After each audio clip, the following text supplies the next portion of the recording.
16. Là, je vois que j'ai des demandes de disjonction de vote sur le chapitre 16. La première délibération, y a-t-il des interventions? Oui, Madame Cabane. Monsieur le Président, sauf erreur de notre part, c'est un sujet sur lequel était prévu une trentaine de minutes de discussion. Donc mon intervention est calibrée entre 5 à 6 minutes. Merci de me confirmer que c'est bien ce qui a été prévu. J'aurais dû le préciser, vous avez raison de l'indiquer. La conférence des présidents a indiqué 30 minutes de débat. Merci. Allez-y. Donc sur cette première délibération du chapitre 16, nous nous trouvons sur le projet de jonction Est. Alors nous nous trouvons de nouveau à traiter une délibération portant sur ce projet. Et je suis abasourdie que nous nous fassions perdre encore du temps sur ce projet dépassé, inutile et dangereux pour l'avenir de l'humanité, alors qu'il y a urgence à agir pour limiter le dérèglement climatique. Tandis que nous connaissons une sécheresse historique, bien que l'été ne fasse que commencer, la jonction Est, si elle devait se réaliser, endommagera un affluent de l'Hers, ainsi que toute sa biodiversité. Alors que le dérèglement climatique se fait maintenant cruellement ressentir, ce projet ne fera qu'augmenter le trafic routier qui doit pourtant progressivement diminuer. Tandis que la France est engagée, à travers les accords de Paris et sa stratégie nationale bas carbone, à réduire ses émissions de gaz à effet de serre, et alors que les alertes des scientifiques dans ces derniers jours sont de plus en plus angoissantes, vous persistez. Que proposez-vous aux habitantes et aux habitants de notre métropole? Vous les enfermez dans un moyen de transport polluant et coûteux en soutenant encore la construction d'un projet routier. Lors du Conseil métropolitain d'avril dernier, vous nous aviez présenté le bilan de la concertation sur le projet routier de jonction Est. Ce projet est désapprouvé par plus de 90% des 500 personnes qui se sont exprimées et par les 2300 signataires de la pétition intitulée « Non à la jonction Est ». Mais vous avez décidé de continuer malgré ce désaveu. Aujourd'hui, vous insistez et vous nous proposez d'adopter le dossier réglementaire qui va permettre de lancer l'enquête publique.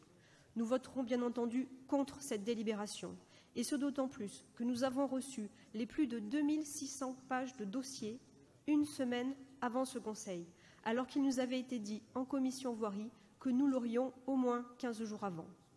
Malgré le peu de temps pour analyser ce dossier très dense, nous souhaitons mettre en évidence 3 éléments. Le bilan carbone de la construction de ce projet est incomplet, car il n'intègre pas les travaux qui seraient réalisés par Vinci Autoroutes. 2. Des approximations sont présentes, comme par exemple le sort de la voie verte, passant sur l'ouvrage d'art au-dessus de la rocade, travaux qui seraient réalisés par Vinci Autoroutes. Des incohérences aussi quant au calendrier de réalisation des travaux et de l'hypothétique mise en service. 3. Il n'y a pas d'étude alternative basée sur le principe du report modal en conformité avec la stratégie nationale bas carbone de la France. Toutes ces approximations, absence d'informations et d'études complémentaires nous obligent à considérer que le dossier ne nous permet pas d'avoir un avis éclairé. En outre, nous ne comprenons pas votre entêtement à soutenir ce projet, qui est en totale contradiction avec les orientations que vous avez vous-même votées dans le plan d'aménagement et de développement durable. Ce projet qui va gaspiller des espaces naturels, agricoles et forestiers dont nous devons en limiter la consommation. Et ce projet qui va à l'encontre du plan climat voté par Toulouse Métropole. Aussi, dans les discours, Monsieur Moudin, je suis désolée de vous le dire, vous dites vouloir diminuer la place de la voiture en ville, mais vous faites le contraire. Vous construisez de nouvelles routes. Vous communiquez auprès de la population, prenant une Toulouse dite plus verte. Et vous construisez pourtant la jonction Est qui va balafrer le parc de l'Hers. Oui, celui-là même, qui en 2011, grâce à notre collègue écologiste Michel Bleuse, celui-là même a permis à Toulouse d'être primée capitale de la biodiversité. La preuve en est de cette biodiversité remarquable de ce lieu, c'est qu'il y a eu tout dernièrement un inventaire faune-flore qui a été fait en 2019-2020 et qui a révélé l'existence d'une nouvelle espèce protégée et la présence renforcée d'espèces précédemment identifiées. Même contradiction, Monsieur Terrainoves, qui en même temps, vous mettez en place la maison municipale de l'environnement à Balma et de l'autre, vous soutenez bec et ongle dans la presse ce projet de jonction Est qui nous paraît indéfendable. De plus, nous voulons souligner, le coût financier exorbitant de ce projet. Il a été réévalué à ce jour à 79 millions d'euros. 79 millions d'euros, 22 millions financés par Vinci Autoroutes et 57 millions par Toulouse Métropole. Rappelons-le, on a refait une délibération dans cette instance parce que la région s'est désengagée et Toulouse Métropole a été obligée de reprendre la part qui initialement aurait dû être versée par la région Occitanie. 57 millions pour Toulouse Métropole. Ayons conscience que nous sommes omnubilés par la route et par la voiture. Les politiques d'aménagement du territoire sur ces dernières décennies ont été pensées pour et autour de la route, faisant du réseau routier français l'un des plus denses d'Europe. Une seule comparaison. Entre 1998 et 2018, plus de 11,2% de routes en plus, tandis que l'on perdait en même temps 13% de voies ferrées. Chers collègues, parfois dans une vie, il faut savoir renoncer. Le renoncement n'est pas un abandon, n'est pas une régression, n'est pas un signe de faiblesse quand cela se fait pour l'intérêt général. Au contraire, renoncer à l'inutile, au superfétatoire, aux infrastructures destructrices de notre avenir ne pourrait que nous grandir. Nous vous demandons instamment de renoncer à ce projet anti-écologique, dangereux pour notre santé, pour le climat et tellement dispendieux. Y a-t-il d'autres interventions? Oui, Madame Morin.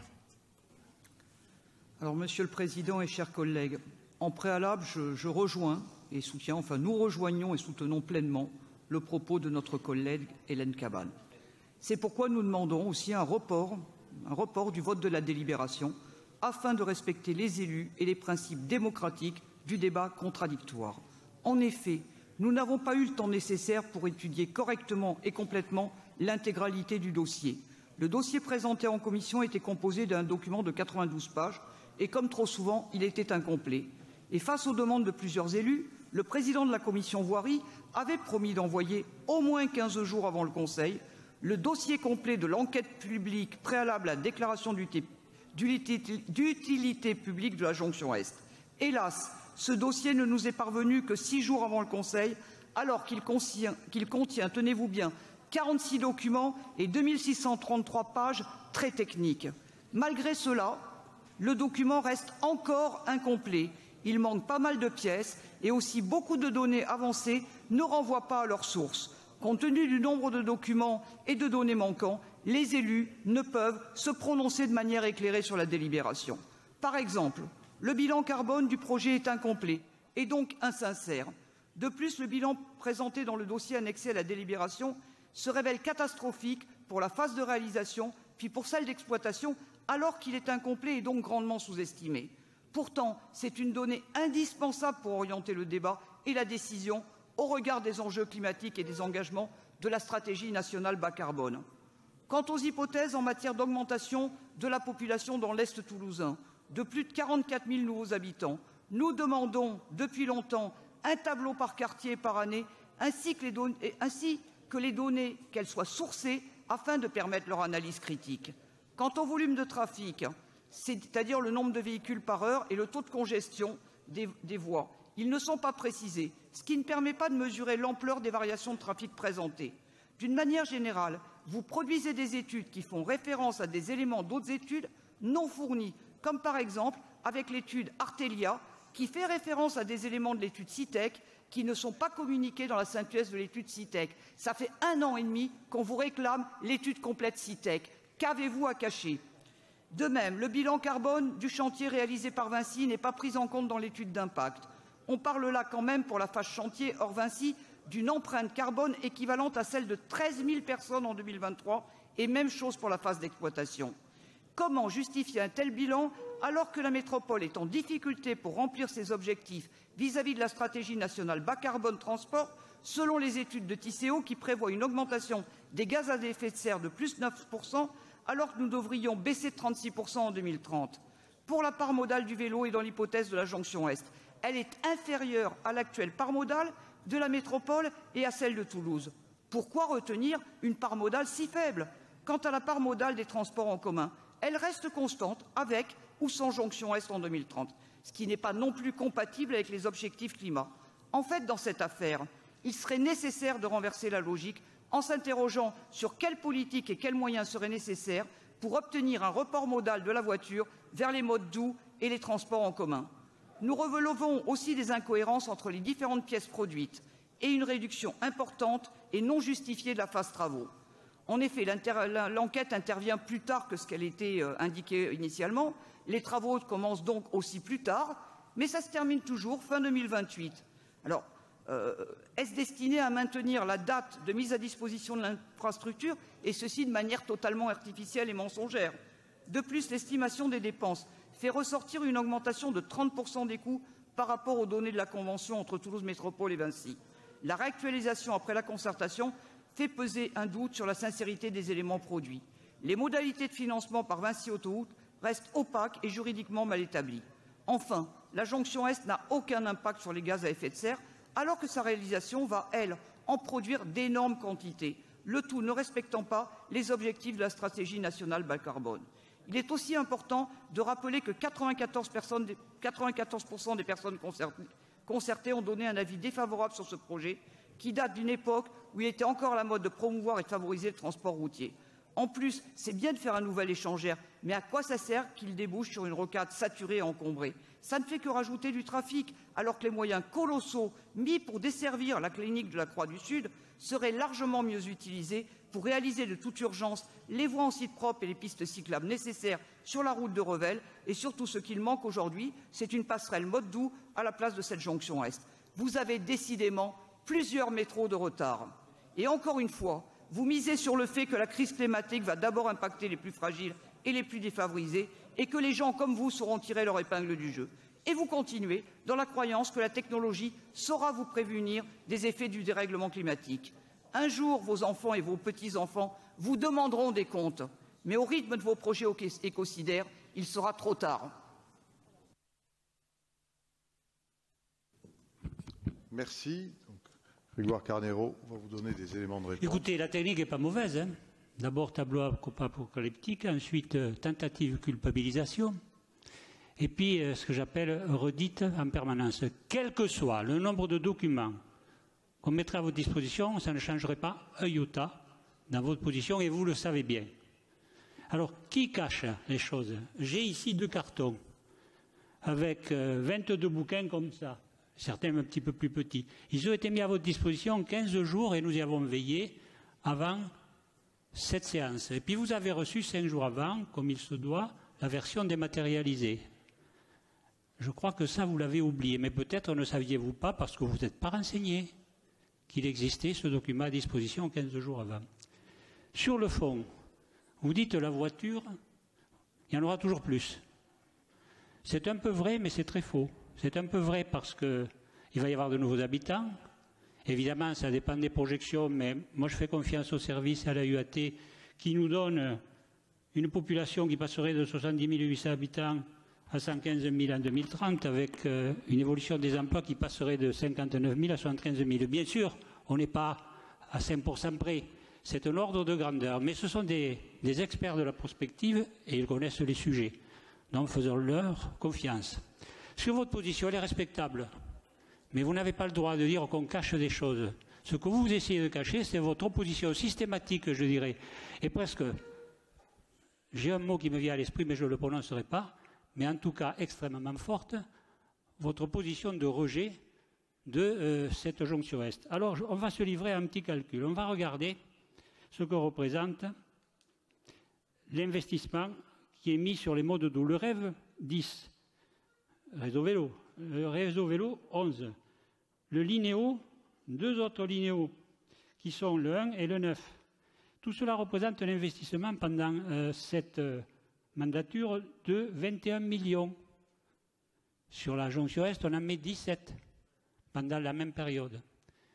Il faut ramener les choses à de justes proportions. Je fais un bref rappel de l'historique sur le sujet lui-même. La première délibération date de 2003 et je la tiens à votre disposition. Depuis que j'ai en charge ce secteur d'activité, nous avons eu 12 délibérations et 10 commissions sur le sujet. 12 délibérations et 10 commissions. Et je vous ai écouté sans intervenir une seule fois, Madame Morin, lors de la dernière commission voirie.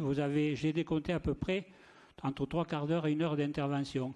Alors on ne va pas refaire les commissions en conseil de communauté. Simplement, il faut rappeler les choses. Et puis une délibération importante, celle du 16 octobre 2008, où M. Cohen fait voter le principe du maintien de la jonction Est. J'appellerai ça, avec un grand P bien sûr, au sens noble du terme, une délibération politique. Ce qui prouve bien que, toute sensibilité confondue, on est d'accord qu'il faut créer une sortie et une entrée supplémentaire. Et je vous disais tout à l'heure, regardons le réseau. Il représente environ 14 km pour ce qui est du périph' extérieur. Il y a 9 échangeurs. Si on calcule l'espace moyen, eh bien on est sur 1,75 km, alors que si on regarde entre Montaudran, entre la 17 et 18, donc si on regarde l'espace entre les deux, il est de 2,5 km. Si on regarde, à contrario, ce qui se passe entre le 12, 13 et 14, c'est-à-dire il y a Bordeaux Rouge au milieu, ça fait 1,5 km, 1,3 km. Si on n'avait pas fait Bordeaux Rouge, on serait également à 2,5 km. Et j'ai fait la moyenne pour l'ensemble des échangeurs sur les 14 km. On est à 1,7 km en moyenne. Si nous faisons cet échangeur, nous serons aux alentours de 1,3 km, 1,4 km, avec une meilleure répartition effectivement des flux. Ça, personne ne l'a fait jusqu'à présent. Je me suis livré à ce calcul il y a 2 ou 3 jours et je me suis dit, on va homogénéiser les entrées et les sorties dans le périphérique. Moi, je n'ai aucun intérêt en tant que maire, vous le savez, bien sûr, c'est en tant que vice-président que j'agis, et les maires vont s'exprimer tout à l'heure sur le sujet. Mais quand même, soyons sérieux, on ne peut pas nier l'évidence, ce n'est pas la route qui crée les voitures, elle crée des bouchons, les voitures, sur les routes, si on ne fait pas ce qu'il faut. Ah, vous pouvez en rire, vous pouvez en ricaner même, ça ne nous impressionne pas. Et moi, ça ne m'impressionne pas du tout, et votre attitude condescendante, je dis bien condescendante, effectivement, est déplorable. On vous donne les éléments avec la même énergie que vous en présentez, c'est normal, c'est le débat, parfois il est vif, parfois on frise l'affrontement, mais il faut toujours garder la forme de respect qui convient dans les échanges. Je m'arrêterai là, mais il y aurait beaucoup de choses à dire également, simplement que pour ce qui concerne cette délibération, il y a 4 points importants. L'enquête préalable à la DUP, l'enquête parcellaire, tout le train de négociations amiables que j'espère nombreuses, que nous espérons toutes nombreuses pour acquérir les terrains nécessaires, et puis une demande d'autorisation environnementale. Il y aura un commissaire enquêteur ou des commissaires enquêteurs, il y aura donc un débat, chacun pourra s'exprimer, et c'est ça qui est important. À ce moment-là, eh bien, on verra quels sont les arguments que nous pouvons mettre en face des questions posées. Et je crois que les services feront ça avec sérieux et nous les accompagnerons dans cette démarche qui est une démarche de bon sens. Merci Vincent Terrail-Noves. Oui, merci Monsieur le Président. Moi, je voudrais remercier notre collègue Grégoire Tarnero de porter et de défendre ce dossier parce que cette jonction Est, elle est importante pour les communes de l'Est, un secteur qui va être profondément en augmentation en termes d'accueil d'habitat. Je pense au secteur de Malper, Marquessonne, avec notamment l'impact que ça aura sur les communes de Saint-Orens, de Quinte-François-Grive. Et nous serions totalement, mais totalement inconscients d'accueillir des dizaines de milliers d'habitants, j'ai presque envie de dire des centaines de milliers, puisque ce qui est attendu dans les études, c'est 116 000 habitants en 2030 sur ce secteur. Nous serions totalement inconscients d'accueillir des habitants et de ne pas prévoir, alors certes, les transports en commun, les axes de circulation pour les vélos, mais aussi des outils et des moyens de désengorger des axes qui aujourd'hui sont déjà saturés. Car la question qui se pose, c'est que faire pour essayer de désaturer les axes de la route de Castres, de la route de Revel, qui sont aujourd'hui déjà dans un état de difficulté accrue, et pas simplement pour les véhicules particuliers, aussi pour les transports en commun.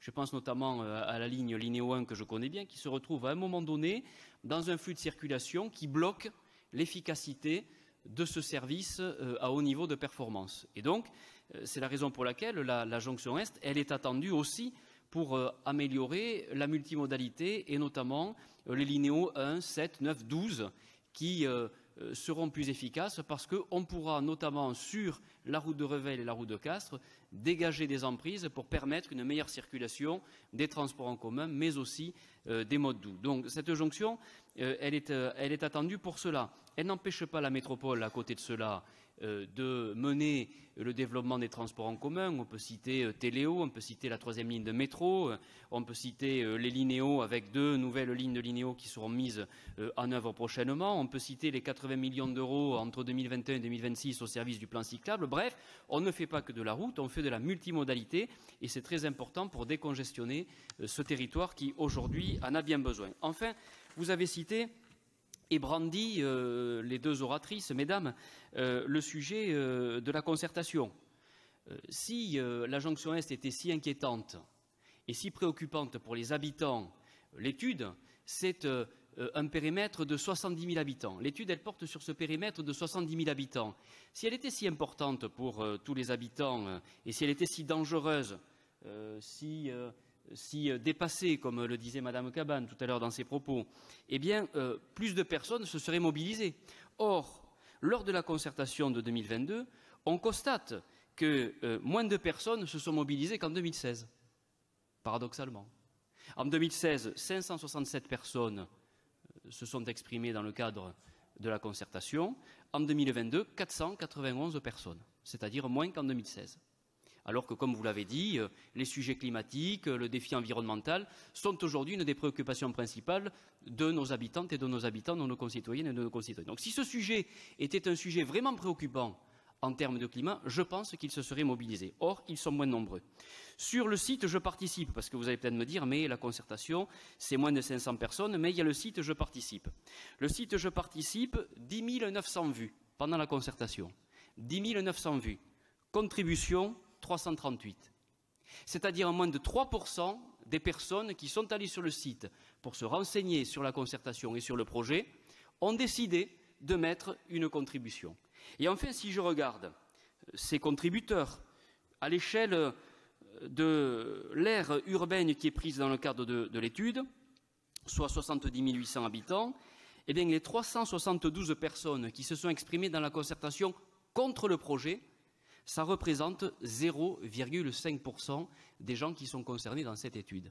Et si je rajoute à cela les 60 000 emplois qui sont liés au secteur de l'étude, ajoutés aux 70 000 habitants, eh bien, ça représente 0,28% des gens. C'est-à-dire que dans la concertation, 0,28% des gens qui sont concernés soit parce qu'ils habitent dans le secteur, soit parce qu'ils y travaillent, se sont opposés, dans le cadre de la concertation, au projet de jonction Est. Alors, c'est toujours des personnes qui sont à considérer, 372 personnes. Mais nous estimons quand même qu'elles ne sont pas représentatives de la grande aire urbaine et des personnes qui sont concernées par cette jonction Est. Et d'ailleurs, si elles l'étaient, on n'aurait pas eu à Saint-Orens, il y a quelques mois, le premier vice-président du SICOVAL, venu aussi à nos côtés pour soutenir la création de cette jonction Est, représentant le président Auberti.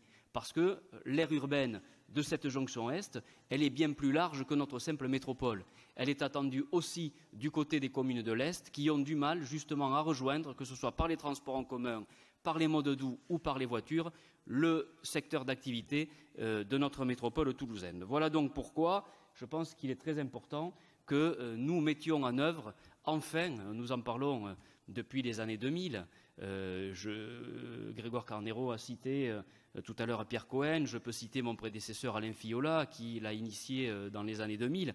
Bref, c'est un projet qui était dans les cartons, qui petit à petit a franchi toutes les étapes administratives et la dernière étape, c'est justement cette enquête publique dans laquelle seront publiées les études d'impact que vous avez évoquées tout à l'heure sur justement l'impact sur la nature, sur les zones de biodiversité, etc. Donc il est maintenant temps que nous passions à la réalisation du projet. Si le Président me permet, je voudrais ajouter un petit mot. Je voudrais rappeler que Jean-Luc Moudin a obtenu en 2016 de l'État, il a obtenu 15,5 millions. De François Hollande. Après que François Hollande... Non, mais voilà. je m'en souviens très bien, c'était pendant l'été 2016, tu as raison de le dire, c'était pendant l'été 2016, l'État, sous l'impulsion du Président de la République, alors en fonction, a débloqué un certain nombre de crédits routiers et j'ai été contacté pour savoir quels étaient les projets que l'on pouvait pousser. Et la présidente de région a été contactée aussi. Nous nous sommes coordonnés et nous avons fait la même réponse, Carole Delga et moi. Voilà pourquoi la région, à un moment, a été engagée financièrement, quoique très peu en pourcentage, mais et à l'époque, l'État a donc suivi notre recommandation. Donc tu as raison de le rappeler, parce qu'effectivement, on ne le dit pas assez souvent. Et le dernier point, je vous donne rendez-vous, parce que je suis sûr que vous avez un chiffre faux en tête, sur la consommation d'ENAF en la matière. Je vous dis rien. Et moi, j'ai travaillé ces 2 ou 3 jours pour regarder les choses de très près. Nous en reparlerons. Vous verrez qu'on est loin du compte que vous avez toujours développé. Je me suis livré à un petit calcul avec des plans et du système de mesure. Oui, vous pouvez en sourire, monsieur. Parfois, vous savez, avec les 4 opérations, multiplication, division, addition, soustraction, on comprend beaucoup de choses. Nous reparlerons de la consommation d'ENAF.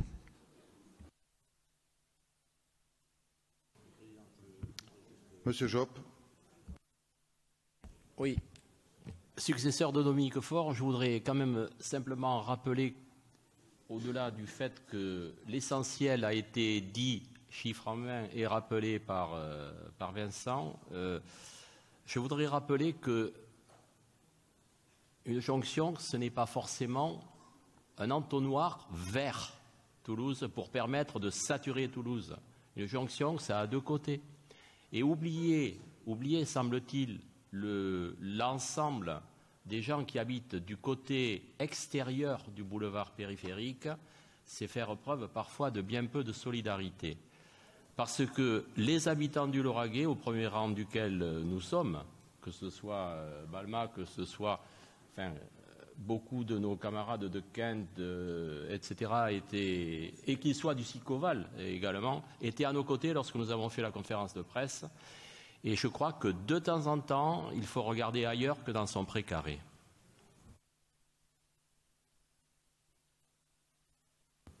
Merci. Madame Cabane.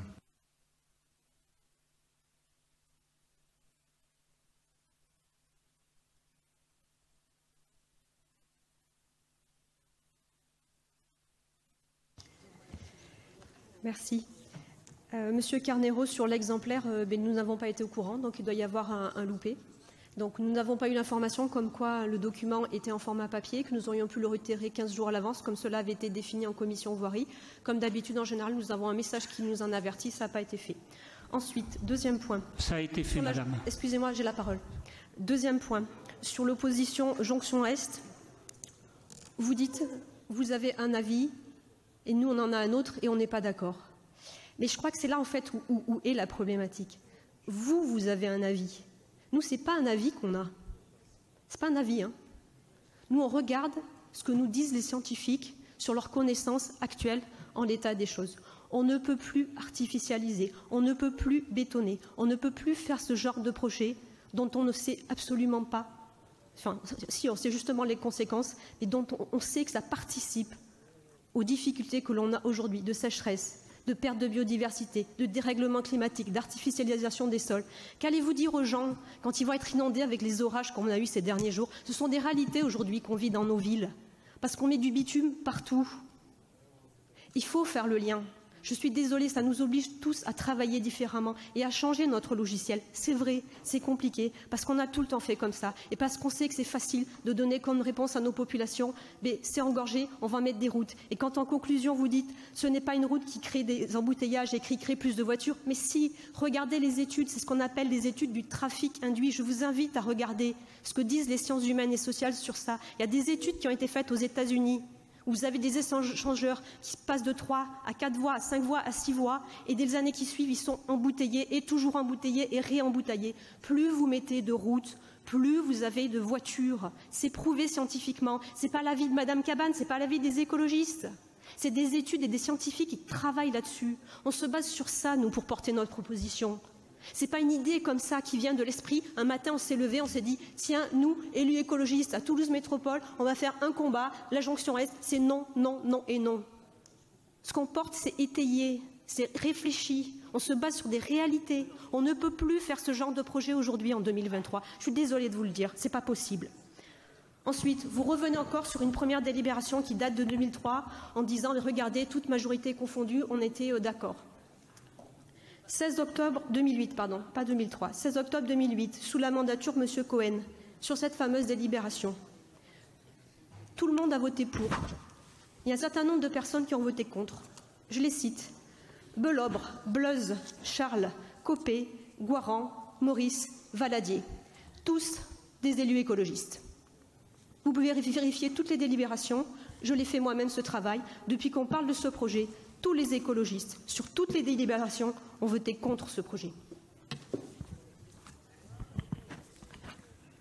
Bien, je vous propose de passer au vote, parce que franchement, M. Bergogneau, oui, qui ne s'est pas encore exprimé.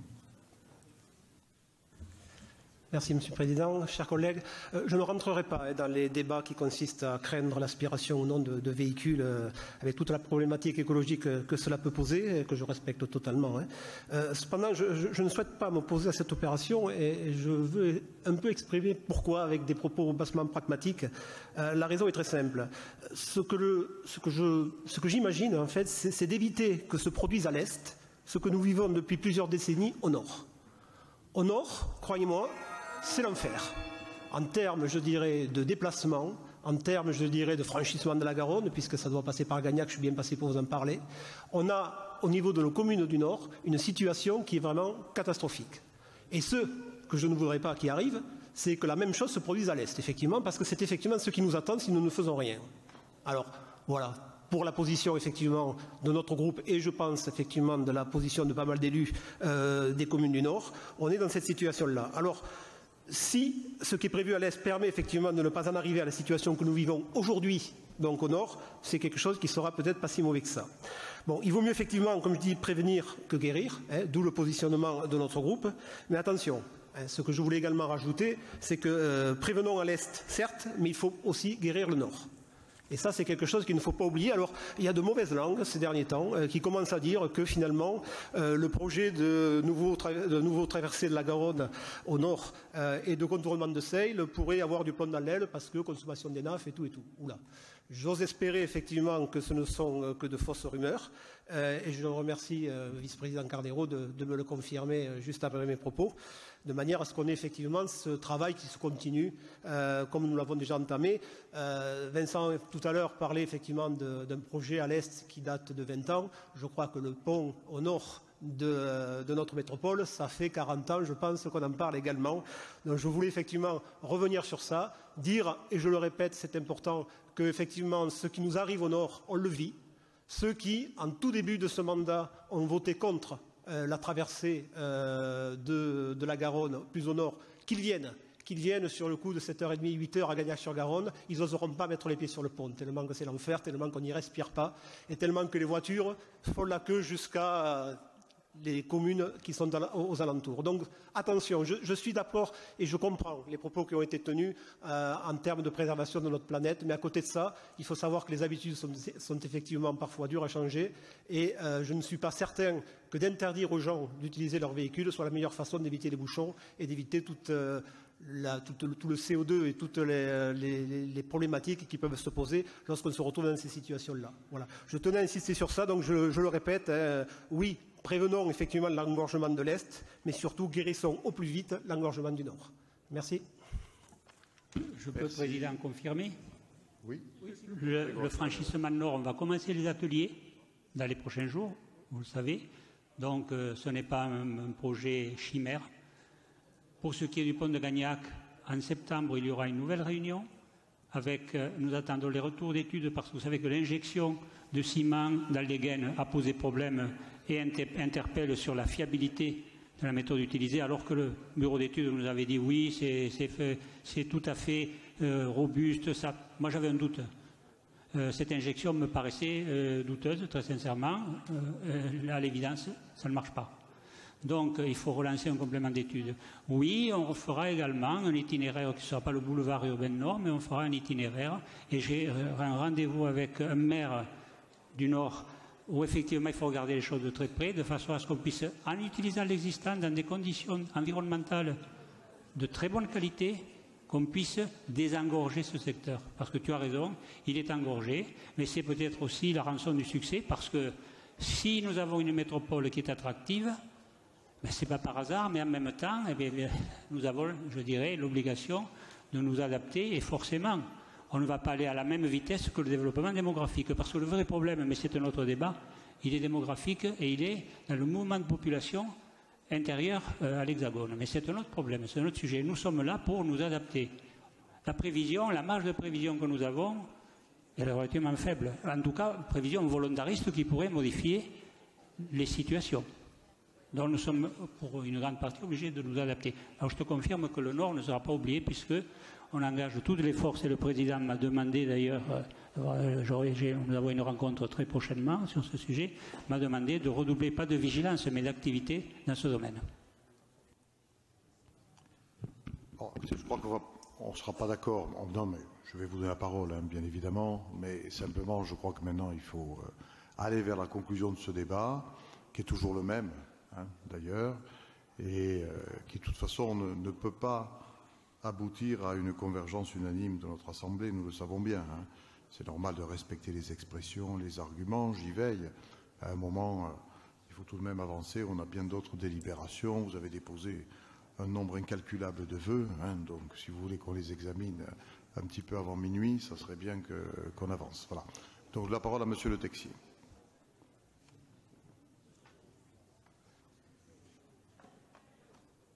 Oui, je vais faire très vite, c'était pour réagir aux propos de M. Job.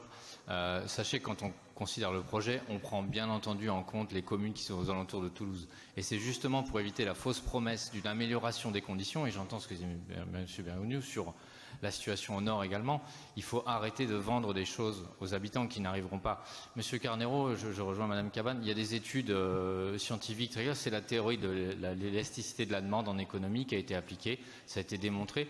Je vous conseille d'ailleurs, vous avez une étude de votre homonyme qui s'appelle Gregorio Camus, qui s'appelle Induced Traffic and Induced Demand.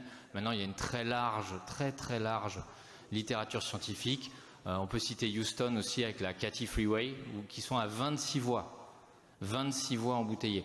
Donc maintenant, c'est démontré. Donc la question, c'est comment on aide les habitants à ne pas se retrouver dans plus de bouchons. Et alors, ce qui est certain, c'est que si on rajoute des voies, on leur promet encore de bouchons, mais il y a cet espoir que l'on vend et qui est faux, que ça va améliorer les choses. Donc très clairement, oui, c'est très compliqué de passer de la voiture à autre chose, mais nos efforts doivent être vers la démobilité des véhicules individuels. Et Monsieur Job, les habitants effectivement des communes alentours souffriront autant que les Toulousains. Ce n'est pas un combat de défense de Toulouse contre les communes. C'est un combat de toutes les personnes qui sont dans l'environnement et qui vont croire que ça va s'améliorer pour qu'en dès 2030, vos propres études le montrent, on retrouve la même situation et que l'argent utilisé se soit envolé. Vous avez raison, Monsieur Moudingue, nous ne serons pas d'accord, mais je ne peux pas laisser dire que notre groupe serait dans la défense des intérêts toulousains, ce n'est pas vrai. Et Monsieur Carneron peut avoir une discussion scientifique sans problème, il y a une littérature très abondante, regardons-la. Un petit mot si je peux répondre, je me souviens, Maxime, je vous appelais Maxime, d'un petit ricanement que vous avez eu lorsque je vous ai parlé des nouveaux moteurs qui allaient arriver sur le marché. Je ne vais pas m'attarder là-dessus, ils sont déjà dans les taxis parisiens, les moteurs à hydrogène. Vous avez ricané en disant, il m'a bien fait rire, M. Carnero, lorsqu'il a parlé d'un moteur à hydrogène pour les voitures, à pile à hydrogène. Alors, des études scientifiques, nous en connaissons tous, vous en connaissez, nous en connaissons, mais ce n'est pas parce qu'on avance le principe d'une étude scientifique et les conclusions que l'étude est forcément vraie. Je pense que l'expérience de maire nous a appris aux uns et aux autres. Vous étiez pratiquement pané lorsque j'étais maire, tout à fait au début. Et nous a appris à être réaliste et pragmatique. Il faut un peu de tout. Bien sûr qu'il faut être vigilant. On fait des micro-forêts, par exemple, actuellement dans les communes. On fait énormément de choses en matière environnementale. Mais on ne fait pas que ça. C'est une question de mesure, comme dans la vie. La mesure. Et comme disait Descartes, je le cite entièrement, le bon sens étant la chose du monde la mieux partagée, on doit pouvoir se rencontrer quelque part en matière de convergence. Bien, je propose de conclure par un vote. Donc, qui ne participe pas, qui s'abstient, qui vote contre, c'est adopté.